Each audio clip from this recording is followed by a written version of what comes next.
Welcome and thank you for joining today's Mushroom Council Back to School webinar. I'm Christy Mather with Curious Plot, the Mushroom Council's marketing communications agency formerly known as FLM Harvest. Today we are joined by two keynote speakers. First, we'll hear from Melissa Marsden, school nutrition expert and consultant to the Mushroom Council's Mushroom in Schools program. Melissa is going to share the opportunities for mushrooms in K-12 schools. Next, we'll hear from Steve Solomon of Food Service Insights, the Mushroom Council's food service consultant who oversees college and university programs. Steve will provide an outlook on what is in store on campus this fall. Please use the Q&A feature here on Zoom to pose questions to both speakers, and we'll have one Q&A session at the very end of both of today's presentations. And with that, I'm pleased to welcome Melissa. Melissa, go ahead and turn on your camera and your microphone. Hi, Christy. Thanks so much for the welcome. And thanks for joining us today as we talk about my favorite subject, schools and mushrooms. Mushrooms in schools is what our handle is. So if you're looking for us on social media, please do find us there. The agenda, we just want to stay clear on your time and our time. And we want to say, what are the opportunities for you in child nutrition? And that's basically show me the money. What can I do? And what differences are coming up in school year 21-22 that might impact your business, as well as our past growth and where we're at today. And finally, to share all our new resources with you so that you might share them with your distributors. Basically, schools are an alphabet of programs. And you do not have to know which one of these applies to you, because anytime that a school is servicing the students or the community, they are potential. The more meals basically that the school serves, the more of a community feeder they become, and the higher the numbers go. By adding these diverse programs, schools are literally feeding them morning, noon, and night, as well as weekends, holidays, and summer. So the opportunities really expand outside of the school room, outside of the normal school year. So we can take a look at that.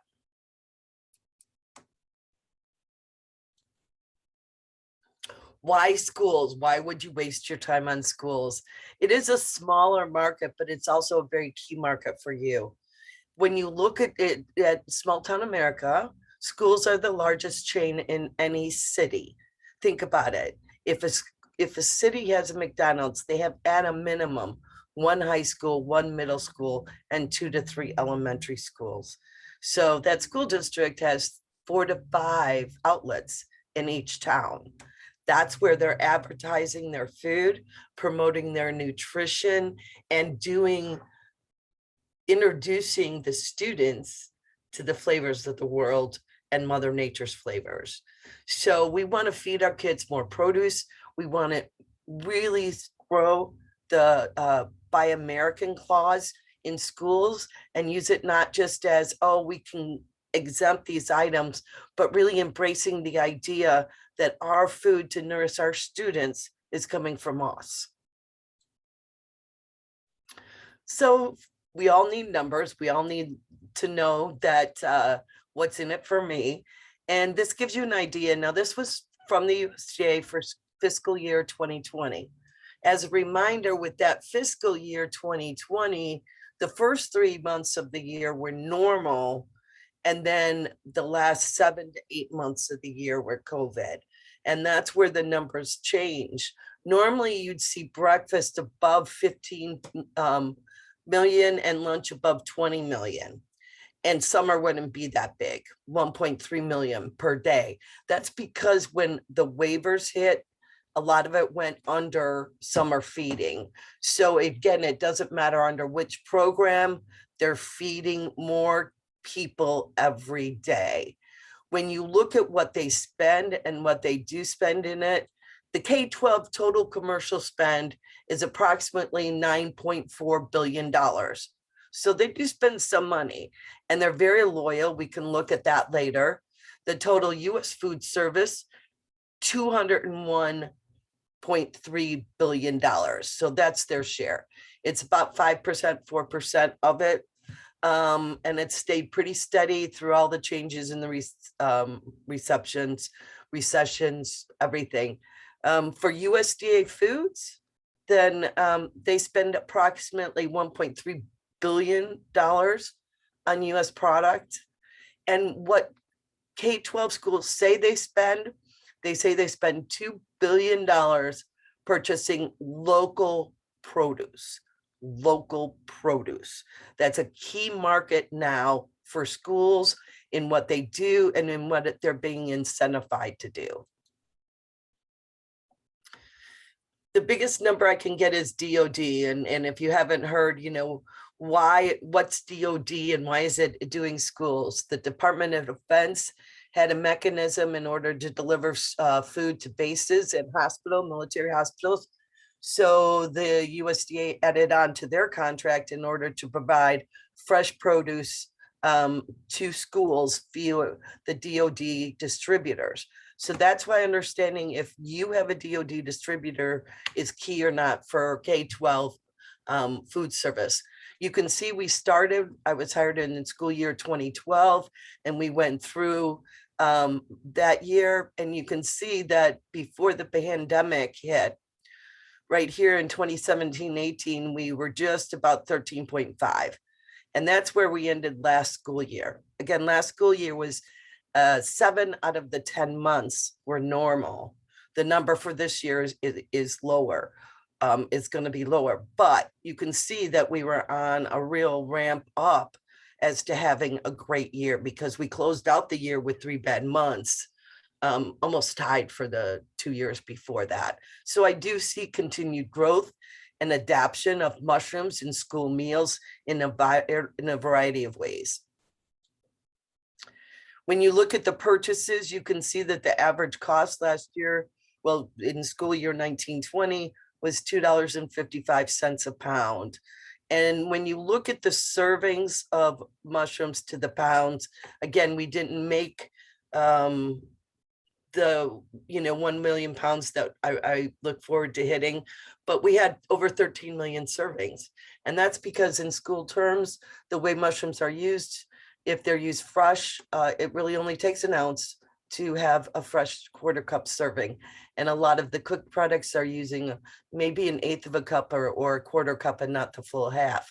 So there's a variety, but in general, it's going to equal an ounce. So that's a lot of servings for the school year, considering how disruptive it was. Now, when we look at what happened, a lot of times the losses that schools experienced are similar to, college and universities that Steve will speak to next. But mushrooms were often an option, and mushrooms were often a second or third entree, part of that entree as an option to the main meal. So by dropping to 1 meal when they were doing summer feeding and dropping off meal kits for large parts of last year, mushrooms didn't always fit into it. However, we see them returning and including as much produce as they can. In this case, this was a district that sent home meal kits, including fresh mushrooms, where the kids could make their own pizza. And you see these 2 girls' happy faces as they made a variety of different pizzas to taste. And that's what we want. We want to grow healthy mushroom eaters. What are the school year opportunities? First of all, we're going to what's called universal feeding. And universal feeding is where all students eat for free. Even though traditionally we would serve 30 million lunches per day during a traditional school year, there's over 50 million students that go to school. So there's a large number of districts that are outside of the school nutrition system. They've chosen not to follow the plans, but there are also those districts where perhaps they didn't appeal to those students that had money and now have an opportunity to serve all students breakfast and lunch, which introduces them to the wonderful, wonderful nutrition, flavors, and opportunities of school nutrition. So with the changes out there, so many of the times when we look at local, we also look at local purchases because of this disruption in food across the realm. There's disruption from one end to the other, and you can't get truckers. And if you can get a trucker, you can't get a cooler. So it continues to be a problem. And that hyper local purchasing helps to relieve some of that. Mushrooms are stable year round and available in general year round without any ups or downs. And that really means a lot to a school. Mushrooms are learning about agriculture. Mushrooms are so fun for food literacy and so easy to learn that the schools are really, when we look at our website, when we get to our materials, part of what you're going to see is that those are the materials that are loaded first and foremost. They're downloaded the most. So we know they're popular and they continue to be. This dish right over here to the right, that is rainbow potatoes from Kankakee School District. And that went to pre-K this past fall, spring, sorry. And so we're seeing mushrooms, peppers, onions, and potatoes. We're sharing a rainbow. We're helping students to learn to eat a rainbow a day. If they can't eat a rainbow a day, we're helping them eat a rainbow a week. And when it comes to the babies, we looked at this, but the child and aftercare program, 50% of those dollars spent are spent on retail or the Sam's Clubs of the world. They are not spent on distributors. These are, they have over 3,000 members and over 1,700 come to the conferences, but over half of those spend their money at grocery stores and large stores because they are small in-home providers or small daycare operators that do not buy from a food service distributor. So childcare can impact your retail sales as well. And we have such cute materials to help support that if you do find that to be a program. Now, again, regardless of the 7 federal programs that you see, all the meals are free. And that means higher participation than ever before. And this is for the entire school year. So last time we had to piece together and wait for waiver after waiver. This time they gave the waivers up front. So all the way through school year 2022, we will be feeding every child we can, every meal we can. And the way this virus is going, it's hard to tell right now if it's going to be prepackaged again, or if we're going to have the opportunity to see the beautiful salad bars come back like I just saw for Putnam County in Florida, where the mushrooms were on the salad bar. This salad is called a pizza salad and came from Nebraska. So even in Omaha, Nebraska, the meat capital of the world, they can eat mushrooms. They do like mushrooms. It's right down the road from them. And so they have a local mushroom farmer, and schools love to do that. They love to attach to that. And Farm to School is such a huge program. I gave you some of the numbers before, but we'll talk about some of it even more. But I just saw today, for instance, that the state of Pennsylvania awarded $500,000 to the schools for grants to increase local purchases for school year coming up. So there's a lot of money coming out to support local purchases, farm to school, literacy programs, all of the above. And when it comes to that, we have incredibly great materials to support our customers, our clients, and you. Here's some of the other news flashes that support what's going on. The possibility of universal meals staying for real after all this is over gets closer and closer, and that would do our hearts good. California and Maine, 2 states, have already mandated that going forward, they will serve universal meals. That means everybody eats for free for every meal.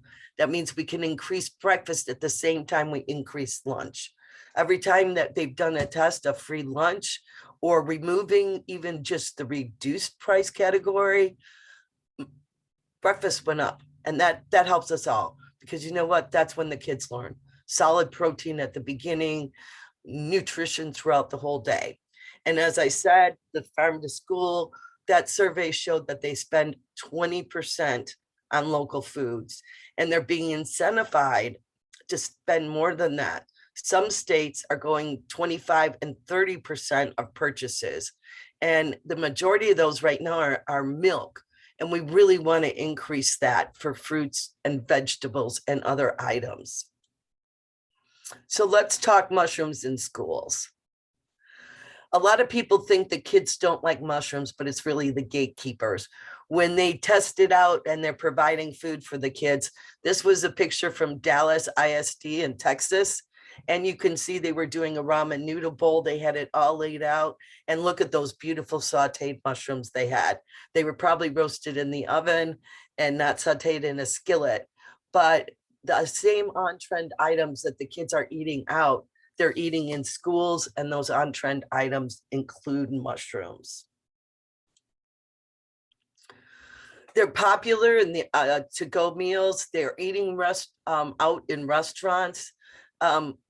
Marsala, chicken marsala is a top item for kids on Italian menus. Who knew? But we're finding those more adult palates translating into more adult meals in school settings. So we're really seeing that those meals are being elevated not only in types, but in flavor profiles, in complex flavors, and introducing more different mushrooms because they might be local and available. Schools look to do a lot of times less prep. Many of them have vegetable slicers. So they're looking to buy from you prepared products. Cleaned and sliced that's ready to go for them is what they're gonna buy. They're not gonna buy the market level basket of lowest level of mushrooms. They prefer vitamin D and sliced and all ready to use, because their labor is just like everyone else's. They don't have it. And this way they can take an item in and they can use it in different ways for a very stable price point that they can get year round and that the kids can enjoy in multiple meals, multiple days. And as I said, it's versatile. I teach that you have to use an item 3 ways or 3 days, that the single most expensive item in your inventory is a single use item. And so mushrooms really can be incorporated from the salad bar to sautés and bowls. And we're seeing them in more and more of those forms. So when you even think about schools, don't think about they're going to buy the lowest item. They're going to look to you for a value added item. And they're actually just as likely to buy portobellos or sliced portobellos as mediums. Mediums probably being the one they buy the most. So the more we look at it and the more dietitians fill the spot of food service directors, the more we know that mushrooms are incredibly healthy for the kids.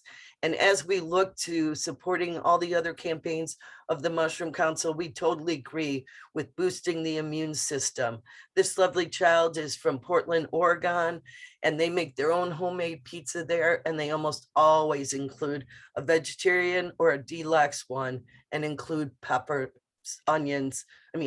mushrooms, onions, and pepperoni on it. So we see smiling faces before the masks. And again, we can't wait to see those come back. We know too, every time we look at them, we find more and more nutritional benefits of eating mushrooms, and dietitians are one of the first ones to know that. In our program, they count as another vegetable, not a protein, but they sub for the fake meat. And again, we're looking at saying, hey, why are you buying fake meat when we have this delicious, nutritious portobello burger that you can season any way you like? So we're seeing that come back. because it does credit. And when you look at the portobellas compared to, and I'm sorry, I'm calling it fake meat, the price point is great. It's hugely. If they want to use it for a recipe for vegans, all they have to do is add a sauce and cheese, and it's good to go for vegetarians. If you want to go for vegans, then do a nice creamy hummus, and it's delicious as a wrap or as a sandwich or as a panini. So there's a lot of ways to incorporate it with Mother Nature's flavors for the vegetarians and vegans out there, with something already in the marketplace, no special order, ready to use. So now we'd like to share with you some of our resources. We do have 1 hour of culinary training with my friend Chef Robert. It's online. If they have for RDs or school nutrition, they do have 1 CEU for it. And it talks about handling mushrooms, knife skills, and all of the other means of using mushrooms.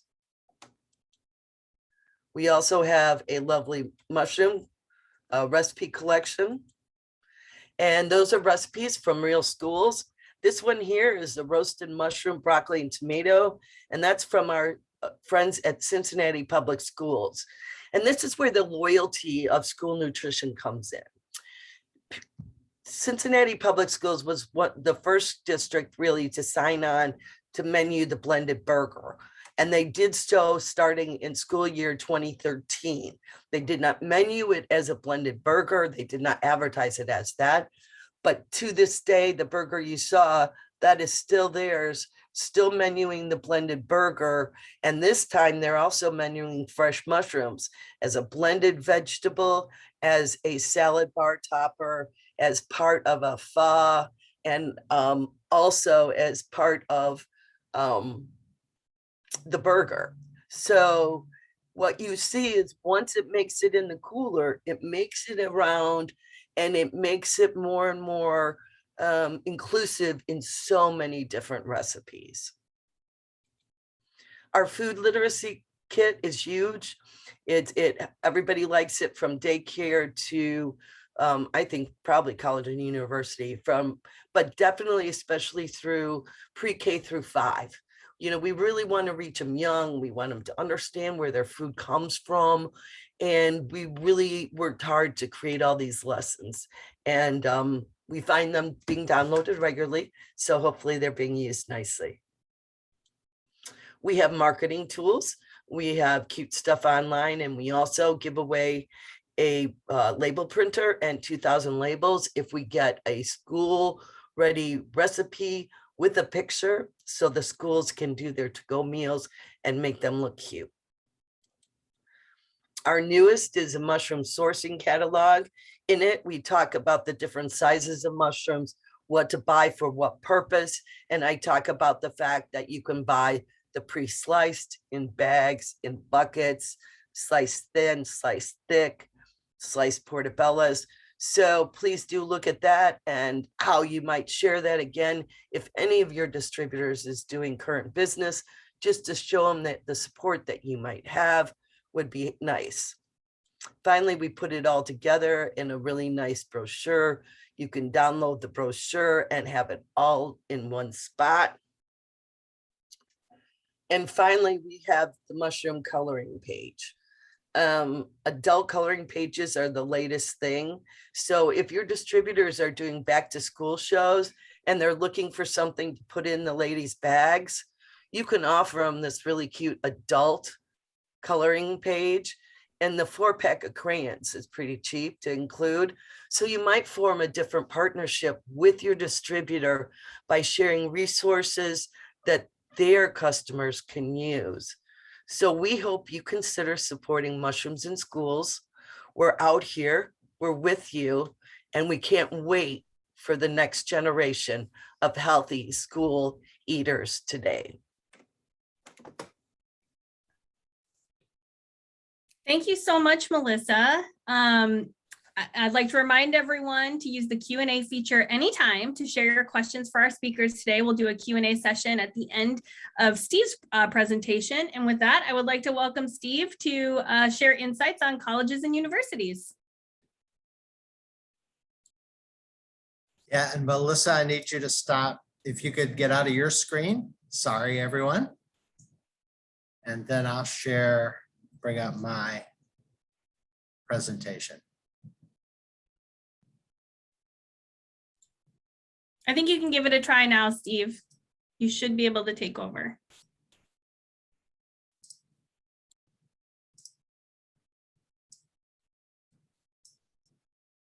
Okay, got it.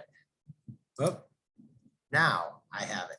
So welcome again. Thanks, Melissa, for that.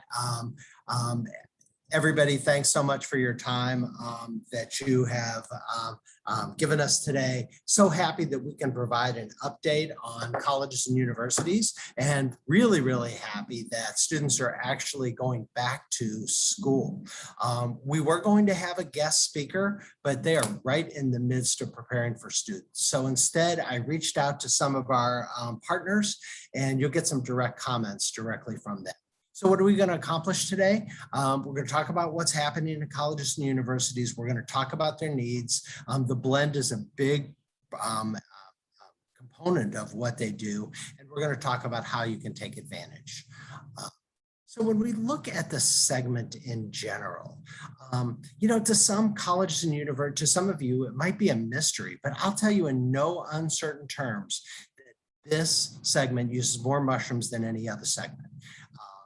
Per unit, and they've always have new opportunities. So understand that universities are not just feeding the US students, we're feeding the students of the world. Plus they have menus. The menus might be becoming more limited, which is a trend that we're seeing, but they still feature dining halls with hundreds of options at dinner. And an array of global cuisines to feed these international students, and our need for authenticity. And they have to accommodate every kind of diet. So gluten-free, kosher, halal, vegan, just about everything. So what really is colleges and universities? When you think about it, it's high volume, it's specialized menus that I was just talking about. It's sustainability for them, you know, normally and in normal times becomes the #1 priority of colleges and universities. Nutrition, almost every large university has a dietitian on staff, and so nutrition is clearly important to them. And then it's interactive, right? It's about it is not transactional because the students are right there, and you get there is so much back and forth. Food literacy, where your food comes from, is a major opportunity to share with students. So just taking a look at the segment, you'll see that it's about $9.2 billion in purchases, more than 18 billion in retail sales equivalents, little over 4,500 points of contact, you know, at different universities. And before the pandemic or the health crisis, there was, you know, they were looking at 4% nominal growth. In fact, by the way, some of our friends have told us that because they were out of semester, of course, for the last semester, they're looking at bringing back more like 5 to 10% more on campus this year than ever before. So let's just take a look at how diverse. I talked about how diverse it is. Let's look at one of our partners, UConn Dining Services, and UConn is one of the places that they indeed serve the blend as their default. That is their burger in the dining hall. So when you look at it, the dining units, that's all meal plan, right? And it's usually just paid for in advance, and then students can eat. It can have all you can eat. The retail locations, just as it sounds, those are paid for. And so students will be buying those at a student union or somewhere else. So what it doesn't tell you, or maybe it does a little bit to the side, but universities are also into catering and maybe a food truck and maybe their own concepts like the dairies that they run at Cornell and at Penn State, the meat lab at University of Illinois. Sometimes they do stadiums and arenas, training tables for athletes. You can see that it's big business. Here are some other examples of some of our other partners, and you can just kind of see and get a feel for the scale and the size, both at Michigan State, University of Notre Dame, and UMass Amherst. So if we were to take the 3 largest independent universities in this country, you'd see where they fall in the top 50 chains. The top 500 chains. Michigan State would be 290, would basically be 219. Penn State would be 239, and the University of Massachusetts at Amherst would be right up there as well. This doesn't even account for the food service management companies that run approximately 300 manage 300 universities each. Those folks are already the big 3 are already in the top 10 to 15 chains in this country when you stack them up against the McDonald's and Wendy's and Burger Kings and things like that. So what are colleges looking for? First off, I'd have to tell you, and we just have to talk about it, right? But nothing is as it is. Nothing is today as it was, I guess I should say. We can't overlook the disruption that happened, because that really informs us as to what each university is looking at. And what is that? The disruption, here's what the disruption looked like. It was all, it's all now about getting back to normal. What is that normal? International students are not even in this country. Some of them can't travel at this point in time. Clearly, so focus on operations, and maybe so at the expense of food. But they'll get back to food, because you see food quality down the list. Labor issues won't be the first time we talk about labor. You know this perfectly well, but it's just hitting every segment of our society. Extended dining, so they have more locations. So they have less labor, but they have more locations, and they're running later hours, right? So everything's about getting back to maybe a second semester comeback when universities will start to look like What are the key issues that came out of the disruption? Well, supply chain disruptions, clearly controlling costs, because all costs are up for them, just as they are for you all. Less waste, labor again, food trends, and then again, what's really next for them. So now here's one of the ways one of our partners is talking about trying to return to some semblance of normalcy and this is what they're telling their students that are coming back. I need to move my screen a little bit, but they're talking about extended hours. They're talking about stronger vegetables and plant-based choices. Talking about reimagining the grill and maybe even customized vegetable preparations. Not maybe, but they are talking about that. They're talking about bistro bowls and make your own stations and all kinds of global foods. And they're talking about flybys. So they don't want as many people in the dining halls all at once. They know that they're pressed for time. And so they will be doing pop-ups around campus so they can help feed students. So that's just the way Harvard is talking to their students. Looking at the top 10 trends, in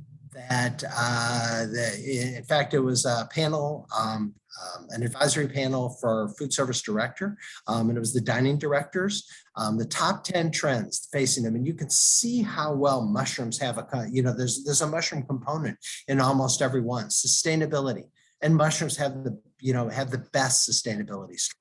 Cleaner labels and transparency in foods. Well, mushrooms are a whole food, natural. They come from the ground. They come from, from growers. That's exactly what colleges want. Smaller red meat footprint, perfect for the blend. Authentic global menu items. Mushrooms are a major part, an integral part of the cuisines of most of these cultures. Plant-based, plant-forward. Clearly, mushrooms do both. Bowls around the world, almost every bowl has a mushroom component in it. So you see the rest drop down to food literacy. And once again, I go back to the fact that between immunity, between umami, between sustainability, mushrooms have a great story to tell. And these college literacy directors and dining directors want to tell that story. in really the same group, but they were asked a different question. And so you see what they say. They say global flavors, which we talked about, plant-based, authenticity, portability, and portability really works for the blend. It may not work as well for mushrooms. In general, mushroom soup would work really well there, but immunity shows up there as well. So 32% now. 3 years ago, you would not have seen immunity as part of the needs that college dining directors were looking for. So key influencers, you see on the left, you see that clearly you can have an influence with colleges and universities. They are affected by all kinds, by vendors, by farmers, students and alumni even. Of course, the staff. So you do have a role in this. If you look to the right are principles from Menus of Change. And we have about 125. We're part of this group that is about 125 of the top universities in the country. They have all signed on to these principles. And many of them look like they were just written for mushrooms, don't they? You can see some other influences on students and the brands that they love, social media, the brands. If you have a social media platform, why not follow the dining group of a university that's either your customer or one nearby or even your alma mater. But back to Menus of Change and those principles in action. We wanted to show you a few of the examples. Here's what Michigan Dining says about themselves: education, health, experiential, and environment. The next one over and the one below that is really from the University of Colorado. And you'll see that they really talk a lot about think produce first. So you see their banh mi with shiitake chicken meatballs, and you see their poke bowl. North Texas Mean Greens mushroom curry, so this global foods. Stanford, which is Stanford University's brand, Farms Power Bowl, that's all about immunity. If you drop to the bottom right, you see UC Santa Barbara, and there's one of the ways that they are doing blending and leveraging global flavors. And then up at the right-hand corner, you see UCLA, which is starting to get into carbon labeling. So now let's talk about the blend. It's viable, it's successful, and it's affected dramatically so on campus. 83% of all colleges and universities in the United States, and that's a little more than 4,500, menu or want to menu the blend. Now, you have to remember this is all pre-pandemic, but when they get back to it, and we already know they're getting back to it, the blend is a big part of what they do. Here, we broke down some of the numbers for you, and you'll see that 42%, you see that first bar, 42% currently serve the blend. Then you jump over to that light blue bar and see the 27% are somewhat interested. You see the middle bars that, the 14% are very interested. So about 15% either used to serve it or have no interest in serving it. That's only 15%. Think about that. And then with MCURC, I told you about the 125 universities that we're partners with. Penetration is even higher among them. 89% of the members that were surveyed currently serve blended protein using mushrooms. 75% of those people said that the top reason was sustainability. And again, I can't say it enough, mushrooms have, such a great sustainability story. If you want to look at again a little more what the forecasts are, you see that most everybody says they will be using more over the next several years. Some, about a third, say they're using about the same, and very, very few say that they are using less. So great news from that standpoint. So I talked about how the overall usage was strong and how there's just no stopping mushrooms on campus. We couldn't be joined by the guests, so I had some of our partners give us some quotes, and I let them say exactly what they wanted to say. So here's a sampling of what they said. University of Arkansas, they do a blended burger in retail. They talk about the most fun we have is when they serve a pasta, and then they have one chef do traditional meat, one do meat and mushroom, one do meat, mushrooms, lentils. Every time they pick the meat, and the students pick the meat and mushroom. Here's University of Dayton. They love portabellas, right? They've even, they've stuffed them with everything, including, some of the fake meat that Melissa just talked about.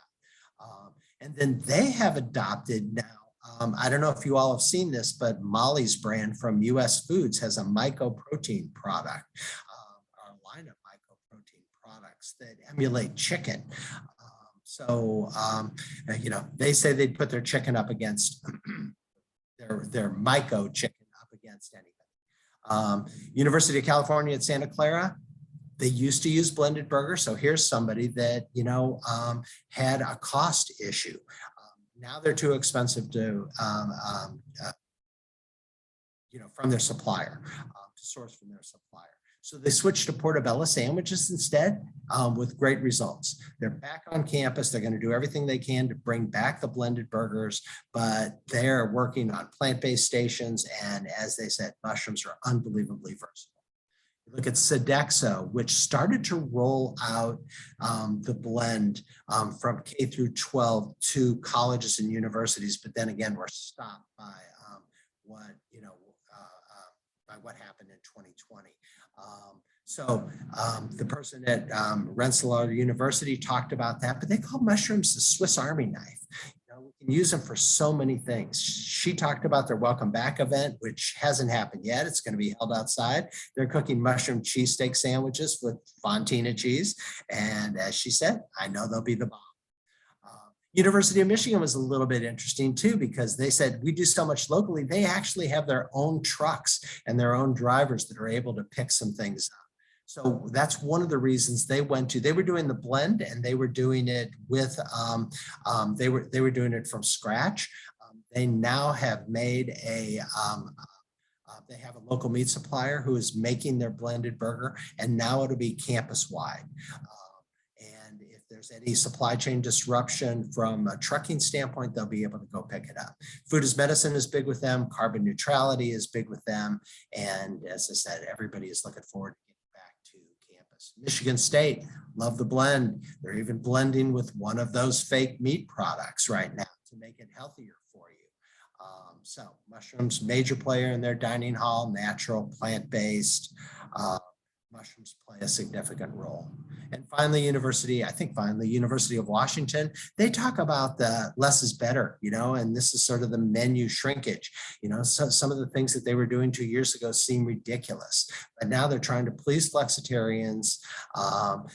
All their dishes, most of their dishes start with plants, and then they can ladder up to more plants or more tofu, or meat or whatever they do.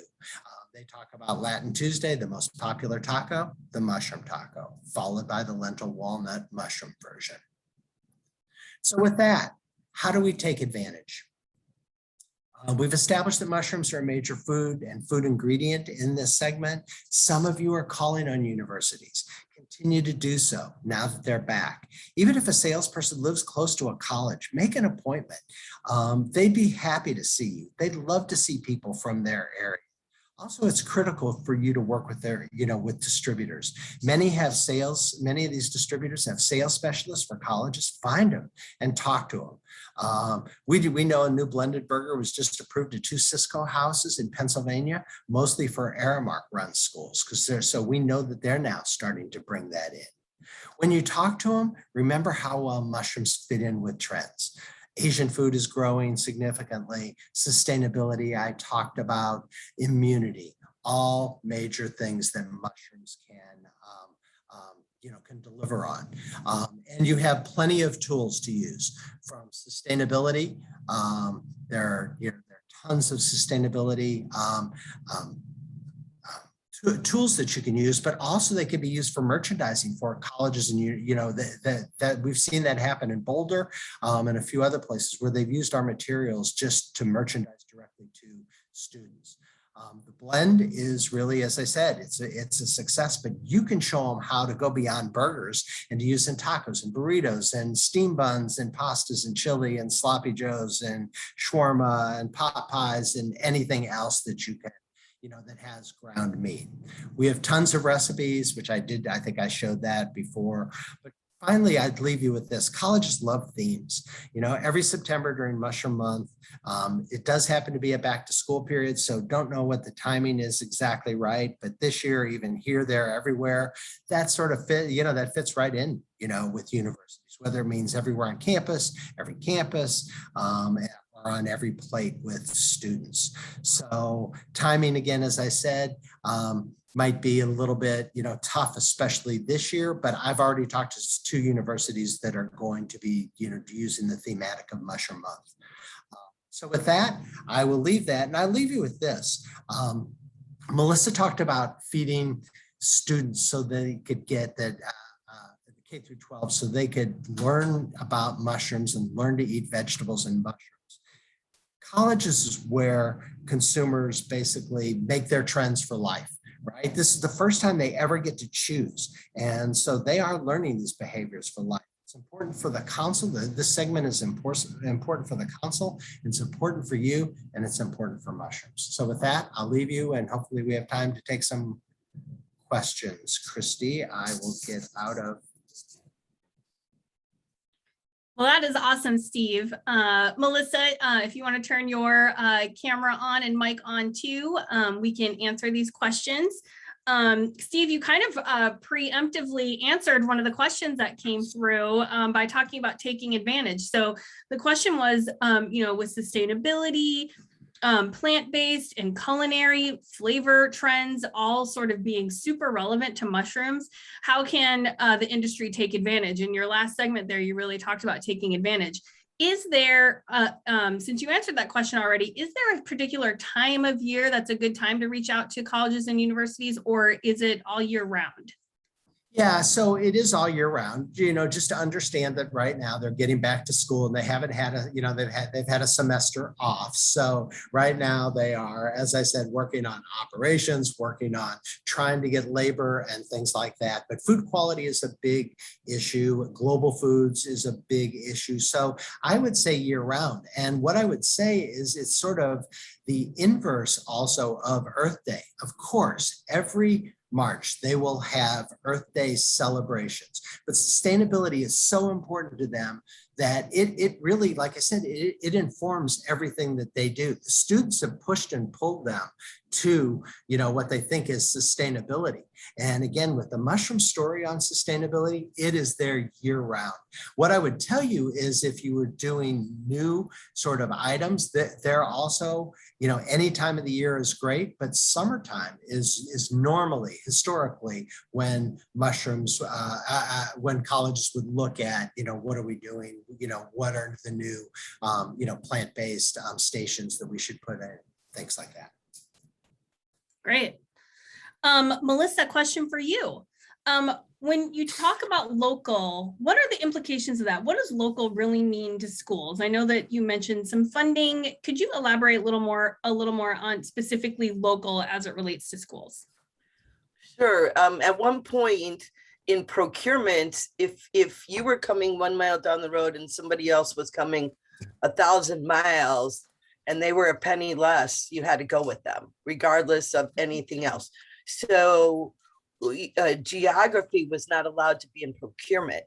It is now allowed and encouraged in procurement to be used correctly, to not exclude anyone, but also to be more inclusive of local suppliers, smaller suppliers, ones that might be newer to it. So that's where the Harvest of the Month, the Farm to School program, the Fresh Fruit and Vegetable program, those all support the introduction of fruits and vegetables to schools and can be used with any local. When it comes to defining local, procurement says you, the purchaser, can define it.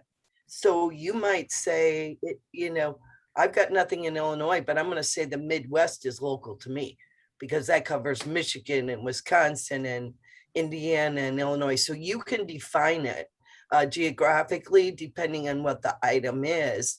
And then when you do look at that, some of the grants that I talked about, states are saying, we'll give you extra money for the school lunch if you purchase 30% of your purchases locally in the state. So a lot of these are state initiatives. Other states like California have California Thursdays. And so all items might be available regularly, but the idea of eating locally and all the trends that Steve talked about are valid in schools. They're just a year away from going to college, most of them. And if they're not, my 6-year-old's 16, he thinks so, their taste buds, even the younger ones, are really mimicking the older ones. And that's where mushrooms fit in, because mushrooms are local across the country, with a very, as he said, sustainable. That's big for my schools too. So, but we're actually having governments and other subsidies subsidize local purchases. Yeah. Wow, that's great. Well, those were our two key questions that came up from our guests today. So I just want to thank you both. Thank you, Melissa Marsden and Steve Solomon, for joining us today to share your expertise and insights. Just really appreciate you both for everything that you do and for sharing this information with the industry. We'll follow up by email with the slides and recording of today's presentation, and you can access this webinar as well as all of our past webinars on our website 24/7 at mushroomcouncil.org. Watch your inbox for details regarding upcoming webinars, and thank you again for joining today. Have a great day. Bye. Thank you so much. Thank you.